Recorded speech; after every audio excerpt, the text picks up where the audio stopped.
जय हिंद। सबसे पहले एक वार्निंग भैया, पाकिस्तान के लोग इस वीडियो को न देखें तो ही अच्छा है, क्योंकि इस वीडियो में हम बताएंगे कि कैसे हमारे भारत के वीर सिपाहियों ने दो सैनिकों ने मिलकर पाकिस्तान के 93,000 फौजियों को घुटने टेका दिया था और दुनिया का सबसे बड़ा हार हुआ था और भारत के 2 सैनिक मारे गए थे लोंगेवाला में।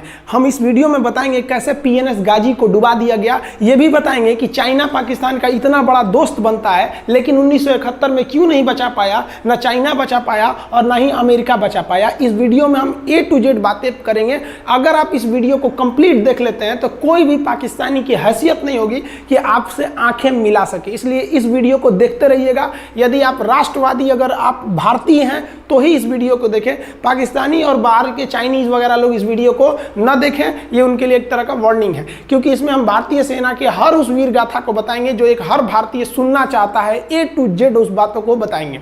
पाकिस्तानी इस वीडियो को क्यों ना देखें तो भैया आप देख लीजिए यहाँ क्यों ना देखें, क्योंकि हम आज चर्चा करने वाले हैं इसकी, और इसका नक्शा किससे मैच करता है आप देख रहे हैं। If you don't believe then go on Google. भाई किससे मैच करता है तो आप तो समझ में आ गया, भाई बुरा नहीं मानिएगा आप लोग। ध्यान से समझिए, जब भारत पाकिस्तान का विभाजन हुआ तो उसी समय पाकिस्तान 2 भाग में था। एक इधर वाला जो एरिया है इसे हम लोग कहते थे पश्चिमी पाकिस्तान, जो मेन पाकिस्तान का एरिया है। और ये जो आज आप बांग्लादेश देख रहे हैं, ये बांग्लादेश नहीं था, बल्कि ये उस वक्त पूर्वी पाकिस्तान था। पूर्वी पाकिस्तान के लोग बंगाली भाषा को बोलते थे। पाकिस्तान के लोग इन लोगों को बड़ा भद्दे मजाक करके बोलते थे, कहते तुम लोग गधे हो, कुछ नहीं जानते हो, किसी काम लायक नहीं हो, यूजलेस हो लोग, तुम लोग छोटे हो, काले हो, मतलब उल्टा सीधा मजाक कर रहे थे। पश्चिमी पाकिस्तान के लोग इधर के लोगों को पसंद नहीं करते थे। हो गया नहले पे दाला 1970 में। 1970 में इस पूर्वी पाकिस्तान के शेख मुजीबुर रहमान चुनाव जीत गए और वो यहाँ के प्रधानमंत्री के पद के चुनाव जीत गए। अब यहाँ की आर्मी ने क्या किया, उनको शपथ ही नहीं दिला रहे थे। इसलिए 70 के चुनाव जीतने के बाद शेख मुजीबुर रहमान जब देखे कि ऐसा है तो उन्होंने अपना भाषण दिया 7 मार्च को और कहा कि अब हम इस पूर्वी पाकिस्तान को एक अलग देश बनाएंगे जिसका नाम रहेगा बांग्लादेश। इस भाषण की वजह से आर्मी ने, पाकिस्तान की आर्मी ने 25 मार्च 1971 को गिरफ्तार करके अब पश्चिमी पाकिस्तान में अरेस्ट करके बंदी बनाकर रख दिया और यहाँ पर जुल्म करना चालू कर दिया। कहाँ पर भाई, तो पूर्वी बंगाल में, पूर्वी पाकिस्तान में, पूर्वी बंगाल में नहीं, पूर्वी पाकिस्तान में इन्होंने जुल्म करना चालू कर दिया। शेख मुजीबुर रहमान के गिरफ्तारी के विरोध में यहाँ मुक्ति वाहिनी नाम कर एक विद्रोही गुट तैयार हो गया था, लेकिन पाकिस्तान के, पश्चिमी पाकिस्तान के लोगों ने इस पूर्वी पाकिस्तान पे इतना भयानक जुल्म किया कि इस पूर्वी पाकिस्तान में, इस पश्चिमी पाकिस्तान के लोगों ने यहाँ पर 30 लाख लोगों को कटवा दिया। 30 लाख लोगों को कटवा दिया।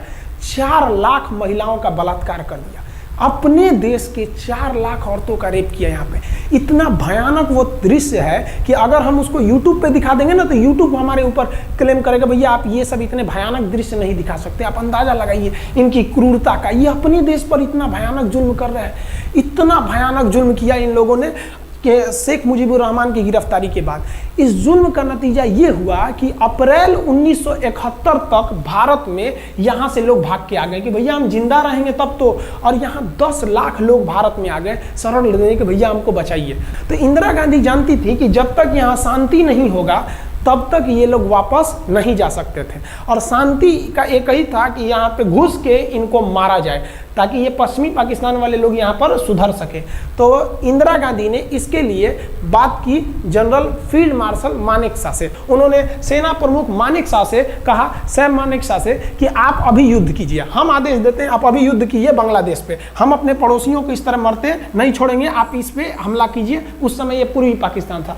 मानेकशॉ ने कहा कि ना, हम हमला नहीं करेंगे। कही अरे क्यों? कहा कि आप महीना देख रही हैं, अप्रैल का महीना है। अप्रैल के महीने का मतलब बरसात का दिन सर पे है, और बरसात के समय पूरब का हाल क्या होता है, एकदम भयानक बाढ़ आ जाती है। और उन्होंने एग्जाम्पल भी दिया कि सिकंदर की फौज भी हाथी लेके आई थी और कीचड़ में फंस गई थी, कि अगर यहाँ हम लड़ जाते हैं तो यहाँ बरसात रहेगा, हम यहाँ उलझ जाएंगे, ये एरिया सूखा रहेगा, चाइना का ऊपर से एरिया सूखा रहेगा, ये हमला कर देंगे, हमको 3 ओर से लड़ाई लड़ना पड़ेगा। मानेकशॉ ने इंदिरा गांधी से कहा कि आप 2-3 काम कर लीजिए। कब तक के लिए कि नवंबर तक हम लोग युद्ध नहीं करेंगे, लेकिन अप्रैल से नवंबर के बीच में हम अपने सैनिकों को इस एरिया में लड़ने के लिए ट्रेनिंग दे सकते हैं। मुक्ति वाहिनी उसको हम ट्रेनिंग दे सकते हैं। और इसी में 1971 में हमारी जो थी भारत और रूस की एक समझौता पर हस्ताक्षर हो गया। अब हम लोगों ने पाकिस्तान को एक बारूद के ढेर पर बैठा दिया था। इंतजार था तो इस बात का कि उस बारूद में एक चिंगारी की और तब पाकिस्तान तबाह हो जाता। इत्तेफाक देखिए, उस बारूद के ढेर पर खुद चिंगारी जलाई पाकिस्तान ने। कैसे? तो समझिए कैसे। हम लोग का था कि इधर हम लोग ऑफेंसिव हो जाएंगे, मतलब इधर भयानक हमलावर हो जाएंगे, और इधर हम लोग डिफेंसिव रहेंगे, मतलब इधर कम हमला करेंगे, ताकि हम लोग का मेन मकसद पाकिस्तान से युद्ध नहीं था। हमारा मेन मकसद था हमारे अपने बांग्लादेशी भाइयों पर जो जुल्म हो रहा था, जो उनकी बहनों को रेप हो रहा था, इतना भयानक किया था वहाँ पर पाकिस्तानियों ने कि बाप के सामने बेटी का रेप करते थे और उसके बाद बाप को मार के कहते थे तू भी रेप कर। इतना मतलब मानवता पूरी खत्म कर दिया गया वहाँ पर। तो भारत ने कहा कि इधर हम डिफेंसिव रहेंगे। पाकिस्तान को ये खबर लग गई कि भारत ना इधर कमज़ोर है। अरे भैया, इधर हम कमज़ोर थोड़ी हैं, इधर कम सैनिक रखे हैं और इधर हम भयानक रखे हैं, तो इसका मतलब ये थोड़ी है कि हम कमज़ोर हो जाएंगे। भैया कहा जाता है ना कि सोनार के घर का कचड़ा भी बनिया के बादाम से महंगा बिकता है। देखिए, हम लोग ठंडी का इंतजार ही कर रहे थे कि पाकिस्तान ने गलती कर दिया। उसने 3 दिसंबर को अचानक हमला कर दिया श्रीनगर पे, पठानकोट पर, चंडीगढ़ पर, यहाँ पर आगरा हवाई अड्डे पर तबातोड़ हमला कर दिया। एयरफोर्स का इतना भयानक हमला पाकिस्तान का भारत पर हुआ कि भारत देखते रह गया। धड़ पाकिस्तान की जहाजें एंट्री मार गई सब भारत में, उसकी एयरफोर्स एंट्री कर दी। इतना भयानक हमला था, इतना भयानक कि भारत का एक भी सैनिक नहीं मरा। समझ रहे ना कितना भयानक हमला था। अरे भाई, आप यहाँ पर घुस जाएंगे हमारे देश में तो क्या हो जाएगा भैया? मूस मोटैयन लोढ़ा होइयन, हाथी घोड़ा थोड़े होइयन। भारत तो इसी का इंतजार कर रहा था। देहात में कहावत कहा जाता है कि रोए के रानी